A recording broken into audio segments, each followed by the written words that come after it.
She saw him leave that morning, but he didn't come back that afternoon. He didn't show up that night. Nobody heard from him. The teen's body was found in a rolled-up gym mat in a high school in 2013. His death ruled accidental. Say my name and remember what you've done. Your hurricane has blackened out the sun.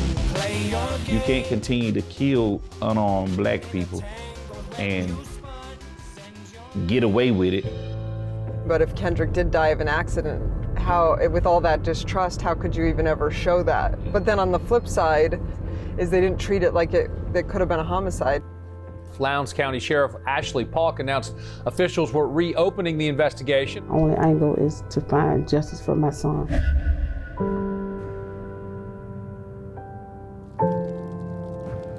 You can just tell death had come through our family, and it just settled.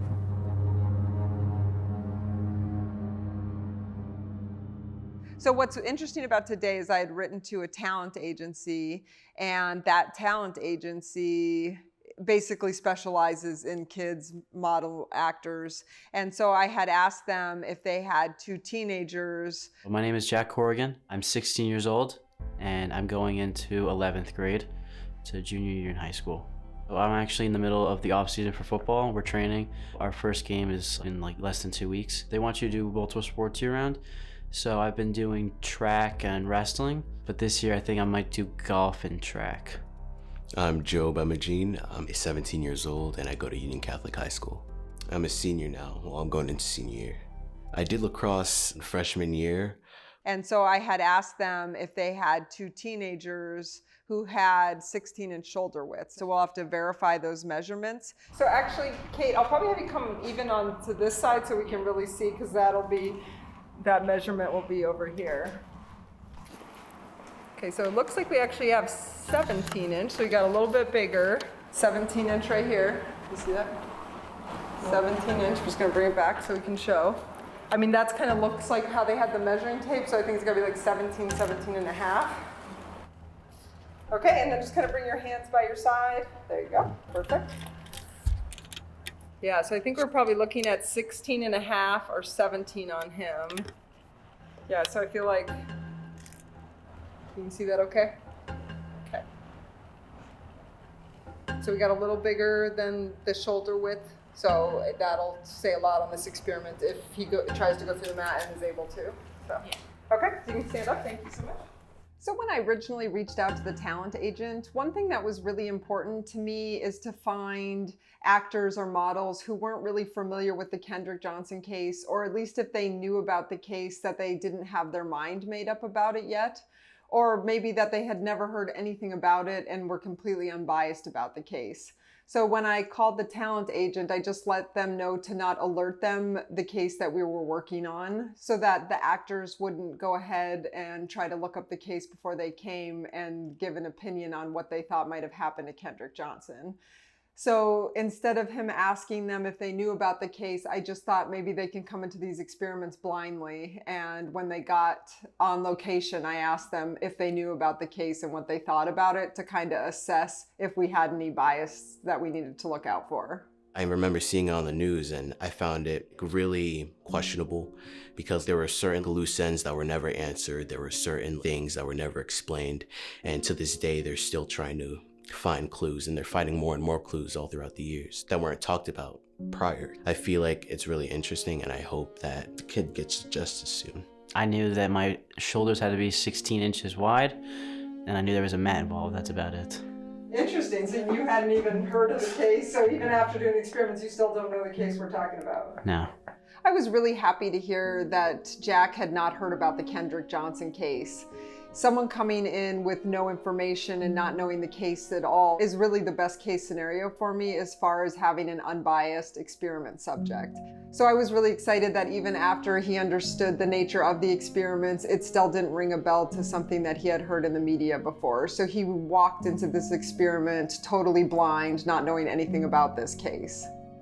Now, Job, on the other hand, I was a little bit nervous about because he did seem to know about the case, and at first that really put a lot of fear into me as far as what impact that would have on the experiment itself. But as he talked further about what he knew about the case, what he had heard about the case, it seemed like he was just confused about the case. It didn't really seem like he had opinion one way or the other. He did hope that the young man got justice, but he didn't have any idea on who might have hurt him. And from talking to him, you could tell he wasn't 100% sure what he thought, if it was an accident or a murder.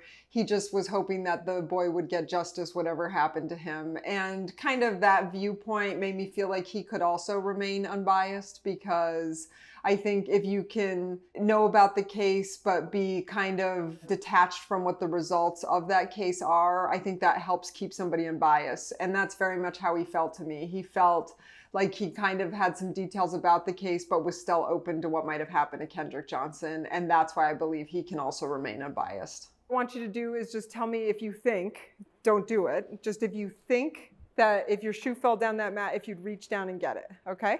And I'll kind of prompt you with questions as you're in there to kind of get a feel for it. And then she's gonna come hold the ladder just to make sure, just because you'll probably have to get up to this and that's a little high, so just in case. So she'll come hold it. My name is Shayna Atkins and I'm a paramedic and a nurse. I've been a paramedic for 15 years and I've been a nurse for about 3. Today I was tasked with monitoring the 2 gentlemen that were supposed to call through a small space just to make sure that nobody had any anxiety or panic at all, and if any type of headache, nausea, symptoms, any overheating happened, shortness of breath, I was there to take care of them.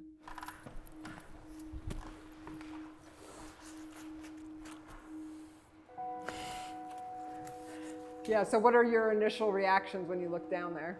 I feel like I was a little bigger than the hole, so like I'd be able to muscle my way out. If I needed to, I needed to tip it over one way or another. I felt pretty confident in the fact that my individual strength versus the mat would help me kind of get out. So I felt confident in that. I mean, I'm heading down. There's no question. I'm heading right down there. You think you would? Oh, yeah. Okay. And do you think you'd be able to just reach and grab the shoe, or do you think that you would? I mean, my feet would probably be sticking out, but I'm going down there and I'm getting my shoe. Okay, so you think you'd be able to effectively get down there and get yourself back up? Definitely. Okay. What would be your plan for getting yourself back up? I'm gonna have to bet that either someone's pulling me up or my shoe, like my kind of leg strength is kind of giving my momentum back up. Okay, so you think you could kind of lean like here? Is that what your technique would be? Yeah. Okay, so you think you could kind of lean from here, reach, grab it, and then still be able to pull yourself out? Confidently, yeah. Okay, and then if you did, for some reason you went down there and you did get stuck, do you think you'd be able to tip that mat over? Yeah. Okay, so you think you'd be able to, like, if once you were in there, you'd be able to rock it and tip it? Yeah, it'd be upside down, but I'd try to like knock it over probably this way. Yeah. I was kind of shocked how confident he was. I just feel like the difference in ages or difference in experiences, people may be able to evaluate a situation or circumstance a little bit different than one another. And do you think if you did get caught and you couldn't tip it over, do you think by looking at that mat, do you think anyone would be able to hear you?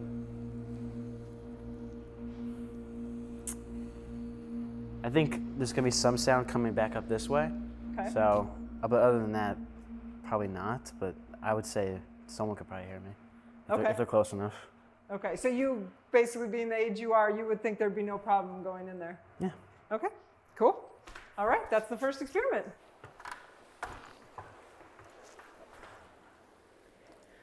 No, I wouldn't go down there to get a shoe. It doesn't seem possible. What do you think would happen if you went down there to kind of grab it? If I went down there, I don't think I would be able to get out because there's no space, there's no wiggle room. Even if I went in head first, I don't think I would be able to move myself around and even get my feet on the ground. I think I would just be stuck there. It doesn't seem possible to even like get a grip. If you had decided to go in, do you think you could tip over the mat if you were inside of it? No, the mat seems too thick and too heavy. And then if you were inside of it with your head towards the bottom, do you think that anyone would be able to hear you, like yelling, if you can see that mat? I'm not sure. Maybe the sound would maybe go up. Maybe if people were in the same room, I think we can be heard. I'm gonna give you one more scenario just to see if you think in this case you would reach down to get the shoe. If that's your shoe, Yeah. and there's mats in front of it, so it's like in the back, so you can't even tip it up to get your shoe out. Do you think then you might make a different decision? If there were mats, nah, I think I would be too scared. So maybe just look through that mat real quick and tell me if you think you can get through it. Yeah, I don't see why not. You think you can squeeze through that? Okay. Are you willing to try? No pressure. Yeah. Take your time whenever you're ready.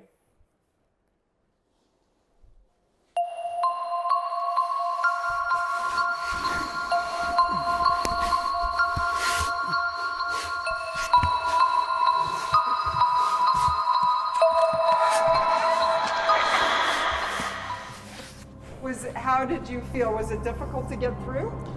No, just kind of powered my way through. Powered your way through? Yeah. Okay. Do you think that if you had gone in from the top, how we had talked about where you saw the shoe at the bottom, do you think that there would have been a lot of friction, or you think you would have been able to slip to the bottom pretty easily?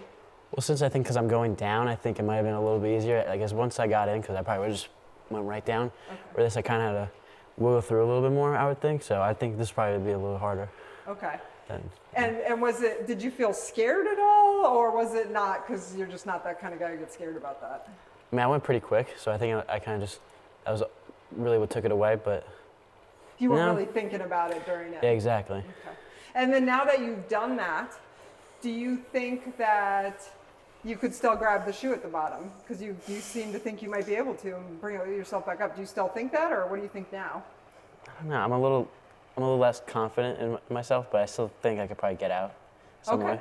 All right, interesting. So that made you a little less confident, but you still think you maybe try it? Okay. Definitely. Okay. Awesome. Come on out. Thank you so much. If you want to kind of take a look down the hole, let me know if you think you can crawl through, if you're willing to try. I'll try. You'll try? Yeah. And then she's here too for you, so she'll be watching closely. So if she feels like we need to stop it at any reason, she will also. Okay, so what do you think is going to happen? Do you think you're going to be able to get through it, or do you think? I'm not sure if I'll be able to get all the way through. Okay. Maybe my head if I'm lucky. So you're a little skeptical that you'll be able, you're willing to try, but you're skeptical you'll make it. Okay. Okay, all right, we ready to try? Okay, you're feeling good? Yeah. Okay, let's have you go through. All right.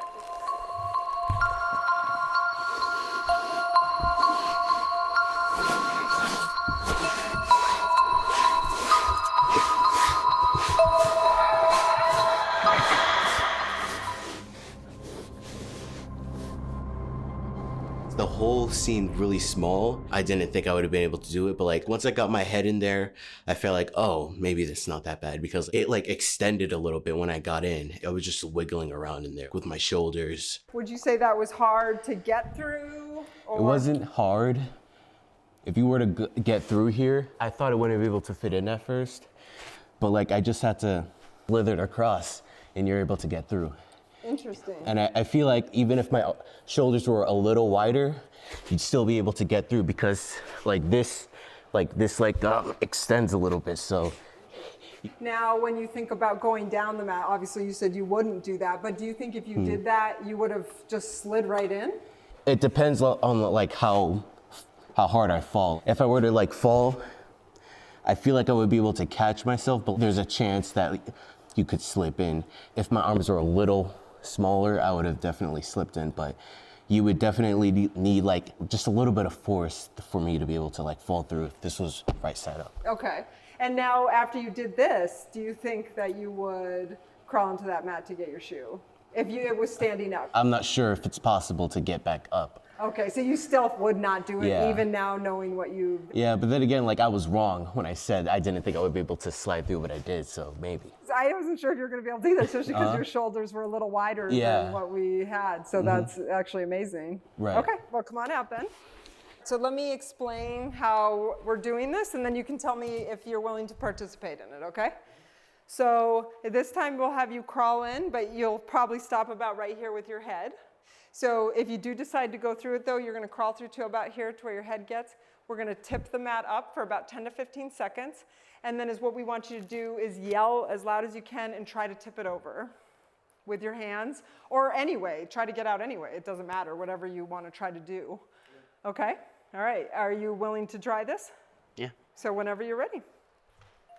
And we'll ask you before we tip it up your permission.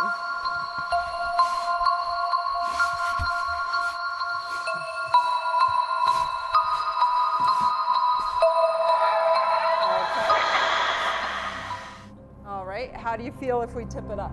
That's fine. So I'm gonna walk behind the mat and tip it up now, is that okay? Mm-hmm. Okay, perfect. Here we go, we're gonna tip it up.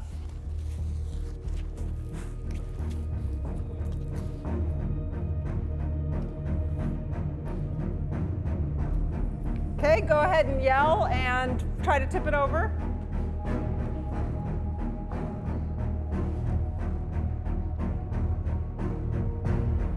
Okay, yell to see if we can hear you.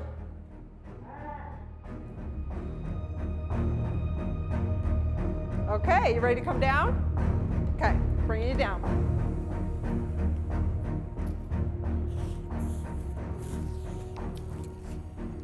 That was wild. You okay? No, I'm fine. During one of the trials, I felt that one of the gentlemen was a little bit more anxious, frazzled than he thought he might have been, and a little short of breath, and hot. Sure? Yeah. You sure? Yeah. Okay. Some air? No, I'm good. Okay, all right, just making sure. You didn't seem that stressed, and now you seem a little stressed. Is that accurate? And if so, how'd that feel? Well, I kind of started falling out, and like, I was kind of just like pressing against the floor. I didn't know what to do. Like, I almost had no strength anywhere. I really couldn't, just because I felt like a T-Rex almost. I couldn't even get my arms forward. They were all kind of just like squished up like on my side. So I didn't feel like I could do that. I couldn't tip it over. I couldn't do anything. In the short time you were in there, it looks like you even got like a little sweaty. Did you feel hot in there? Yeah, it was really compressed. It was tight. It was hot, yeah. Wow, so what's interesting is you were pretty confident in the beginning that you thought you'd be able to be in there and be able to get back out. Do you still think that you would be able to? Where I was at, no. I was just stuck. Yeah. I was just stuck. That's the best way to put it. He was very confident he was going to be able to push his way off the walls, maybe up and out.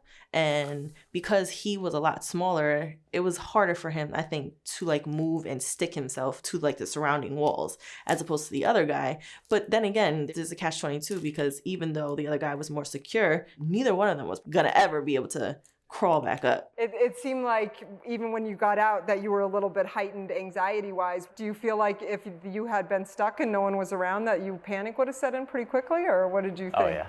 Yeah, I would have been nervous. You don't have any control within yourself to kind of wiggle out or even push yourself one way or the other. I think it's just too constricted. I don't think it's possible. Were you nervous knowing people were going to pull it back down? Yeah, I mean, that felt like the longest 10 to 15 seconds of my life. Yeah, that was bad. Is there anything else that you wanted to say about your experience in there that I might not have asked you? I don't want to be put in that situation again, and I don't want anyone else to be. It's interesting because you came so far around. At first, you seemed much more confident, and now it seems like that's all gone away. No, never again. Interesting. Okay, perfect. All right, so if you're ready, let's have you start going in. All right.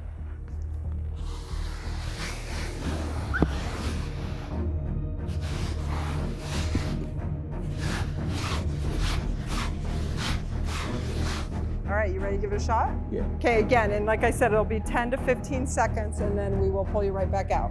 Okay, you ready in there? Yeah. Okay, here we go.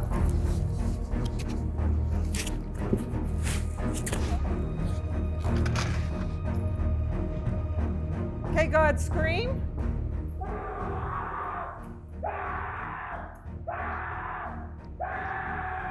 Okay, try to tip it over.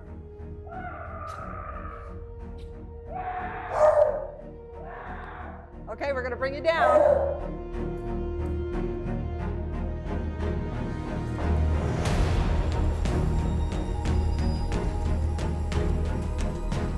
Okay, Clark does not like that.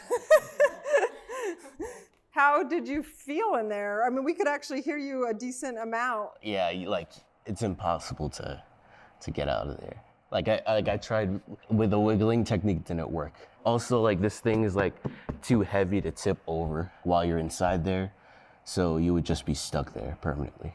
And if you were trying to yell for help, how long do you think you could have done that kind of yelling for long? Because it sounded like you were really yelling. I feel like you would run out of breath eventually. Maybe like pass out after like 10 minutes. At some point, they would lose consciousness, stop breathing. Our bodies aren't meant for our blood to rush to our heads. If anything, we stand up, blood rushes to our feet. If we're sitting down, it's a little more static or neutral. So there is even positional blood pressures. So that's why sometimes in the hospital we take a blood pressure sitting down, blood pressure lying down, blood pressure standing, because in each position, if it changes too much, then we know there is some type of lack of like fluid within the body or something's going on. But the same thing, if you are inverted, all your blood is going towards an area that's not used to having so much blood. There's a lot of pressure that's created. You can pass out, stop breathing. Imagining yourself like actually stuck in there by yourself, it's like really stressful and really scary. Absolutely. Mm-hmm. So now, do you feel confident in that first thing you said when you were like, I would not go in and get my shoe? You feel confident that you said that? Yeah. How do you feel in there? Is it hot or constrictive, or what did it feel like? Yeah, it feels hot in there. There's a lot of pressure. With their head being inverted and on the end that was closed, it wasn't like it was the end that was open and there's a lot of fresh air just flowing in. He's in a small space and there's no air coming in from that way. And he's probably using a lot of his air if he's screaming or yelling to get anybody's help. So that depletes your air usage a lot more. And he's probably inhaling way too much carbon dioxide at that point too, because when he exhales carbon dioxide. So yes, there's a minimal exchange of air always because it's still like a little flow, but for the amount of energy he was exerting and which his body was probably requiring to maintain what he was doing was probably not enough. You can't really move, like even your arms, you can't move sideways while it's laying down, like how you're able to move, like you can't do the same thing because like gravity just pushes you down. It restricts you. I don't think it has to do with strength. I think it has to do with flexibility. When it was sideways, it was easy to slither on through. Somebody with a similar build might not have been able to slither through. So like it depends on the person. But when it was faced up, I don't think it's possible for anyone to even get a hold. When I was in there, when it was right side up, I couldn't even get a grip on anything. Gravity was just pushing me down. And since it was tight, it felt like gravity, it was like 2 times as strong. I couldn't even move my legs since my legs were like pushing down along with everything else. Also, like back to if I would go down there, I think it would be different if multiple people were in the room rather than like if I'm by myself. Like I probably still wouldn't have done it, but like I would have probably thought about it more if I knew other people was around. But probably like tip it over if I got stuck. So yeah, you think if you had a friend who might come help you, you might have considered it because then you wouldn't have been afraid. Yeah. Okay. I don't think it's possible. Let's say I was to do it and like nobody was there, I would have died. I'm sure I'm going to get a slew of comments about how our experiments weren't good enough, or we didn't push them hard enough, or we left out some little element of it. I encourage people to experiment on their own. The one thing, though, that is very clear to me after doing these experiments is that there are teenagers who do believe it is possible to reach into that mat and grab a shoe out and get back out with any issues. I honestly was shocked when that happened, and Jack said he would be comfortable trying to get his shoe out, and he 100% believed he could. He went into these experiments very confident, and then by the end he realized how outmatched he was by the width of the mat and the height of the mat, and how difficult that would be to extract yourself out of if you did get caught up when trying to grab your shoe. I think we proved that there are teenagers out there who would consider that a possibility and wouldn't be scared of even attempting to grab their shoe out of the mat. I think we also showed that once you're in the mat, your body weight slips all the way to the bottom. So even though when we were doing the experiments on the side, the guys were kind of wiggling through, you hear them say repeatedly how easy it was to get through the mat. And I also have 1.5 inches approximately wider shoulders than Kendrick Johnson, and I can also go through the mat with ease. And I think really when you look at people being able to squeeze through there with relative ease who have wider shoulders than Kendrick Johnson, we have to really start looking at that this is 100% possible that he reached into the mat and slipped in.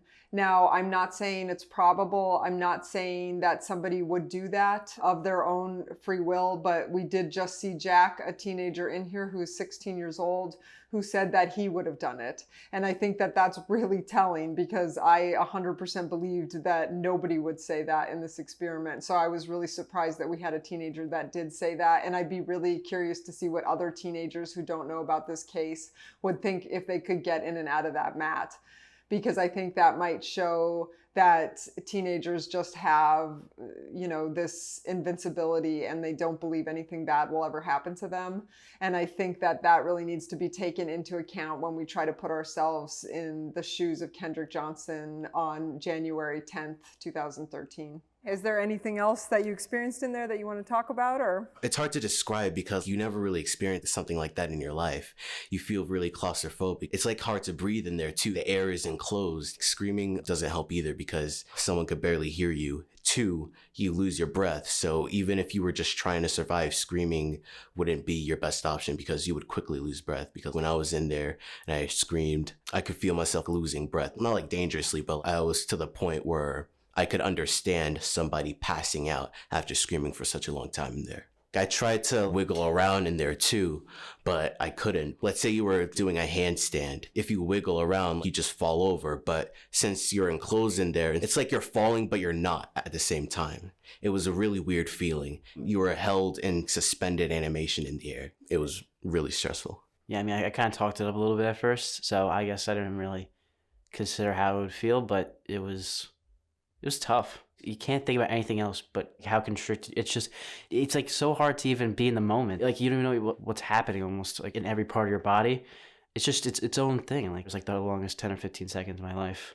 I felt just crazy. This is the crazy thing though about doing experiments is we decided to add in this experiment at the end, which really shocked me to my core. I was so happy that this experiment was suggested at the last minute, and I was so happy we did it because it cleared up even more questions I had about if Kendrick Johnson was murdered or this was an accident. And it's getting me more and more comfortable coming to a conclusion on this case. So I hate to leave you hanging.